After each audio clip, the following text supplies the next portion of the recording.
मुख्यमंत्री डॉक्टर मोहन यादव ने कुशाभाऊ ठाकरे सभागार भोपाल में आयोजित पंचायत प्रतिनिधि और राज्य स्तरीय पदाधिकारियों की कार्यशाला का शुभारंभ दीप प्रज्वलित कर किया।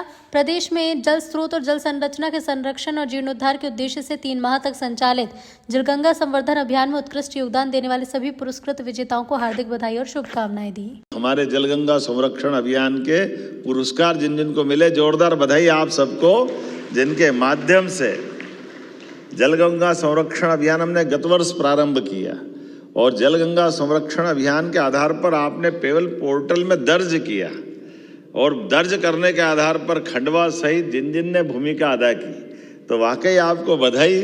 लेकिन मैं ये सोच रहा था कि ये योजना तो हमने लगाई, राज्य का रह गया, पता ही नहीं चला। जिले भारत सरकार को तो दिखे हैं, लेकिन ये अच्छा काम करो तो सुगंध सब दूर फैलती है ना। चलो जोरदार बधाई आपको इस नाते से भी।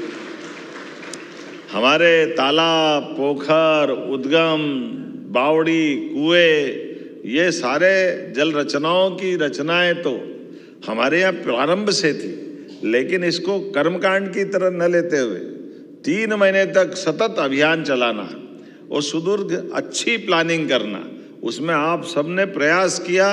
हमारे राज्य के लिए ये सौभाग्य की बात है कि इसका पहला पुरस्कार और कई पुरस्कार राज्य को मिले।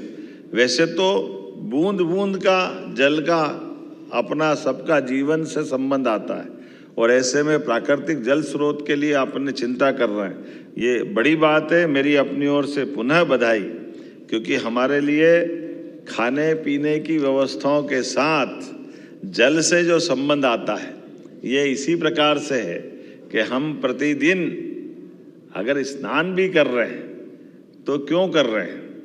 हम में से इस जिज्ञासा का समाधान के लिए उत्तर खोजने जाएंगे तो हमको अपने आप से कई सारे प्रश्न मिलेंगे।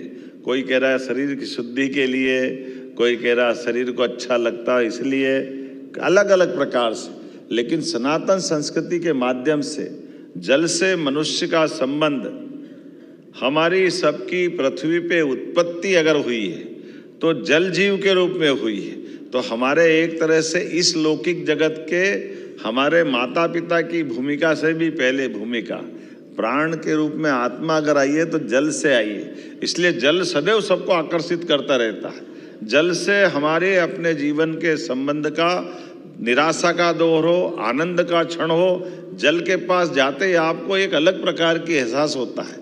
और केवल वहाँ नहीं, हमारे यहाँ तो मेंटल हॉस्पिटल भी, ये जो शीतलता के आधार पर ग्रहों की रचना से हमारे ऋषि मुनियों के जमाने से चंद्र ग्रहण, सूर्य ग्रहण तो हमने सुना है, लेकिन अमावस पूनम में भी अगर ये हमारे ग्रहों के आधार पर चंद्रमा का आकर्षण जो है वो उस तरह से है कि ज्वार भाटा भी आते हैं तो अमावस पूर्णिमा को ही आते हैं। और मेंटली हॉस्पिटल वाले भी अपने यहाँ ज़्यादा मरीज आने की संभावना मानते हैं, तो इन तिथियों के आधार पर ही मानते हैं। क्योंकि जो जल की रचना में अगर केवल वहाँ नहीं, एक वेद वाक्य जत पिंडे तत ब्रह्मांडे, जैसा पिंड है वैसे ही ब्रह्मांड है। और पिंड की पंच तत्वों से बनी हुई रचना में 70% जल है। तो जल का होने से हमारे अंदर का जल का प्रेशर, जब शीतलता के आधार पर समुद्र में ज्वार भाटे उठते हैं तो इस शरीर का जल भी तो ऊपर खींचते हैं। तो मानसिक स्ट्रेस होने के कारण से मानसिक फिट जब आते हैं तो वो हमारे लिए उसी प्रकार से ले जाते हैं। लेकिन ऐसे में इस भूगर्भीय रचना के अंदर जल संरचनाओं की जब हम बात करते हैं तो इसमें जीवन के साथ बाकी सुख भी जुड़ के दिखाई देते हैं। ऐसे में आज सबको पुरस्कार मिले, मैं आपको बधाई देता हूँ। और वापस नए लक्ष्य की तरफ बढ़ना है, इसको कर्मकांड की तरफ नहीं लेना है। दोबारा फिर जलगंगा संरक्षण अभियान की आप अच्छे से प्लान करें और अच्छे से बढ़ाएं।